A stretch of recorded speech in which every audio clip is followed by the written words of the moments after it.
Alright, y'all, this is Brian here with Stokes & Company Restoration.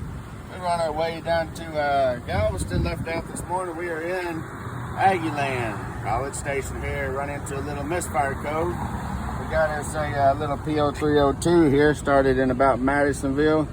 Started off doing a few little things the mechanic does on the side of the road to try to fix it.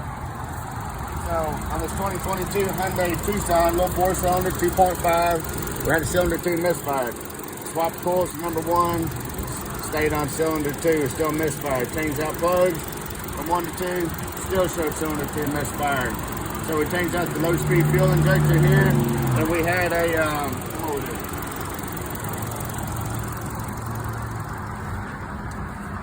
Alright, we went to Hyundai College Station out here. There's an awesome man named Nathan. Hooked us up with the, got us the parts, got us going, did all that he could to get us a rental, get us in there.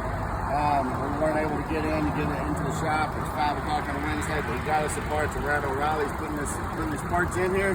Got the low-speed injector in there. Seems to be working fine, and we're fixing to get on our road, see how it does.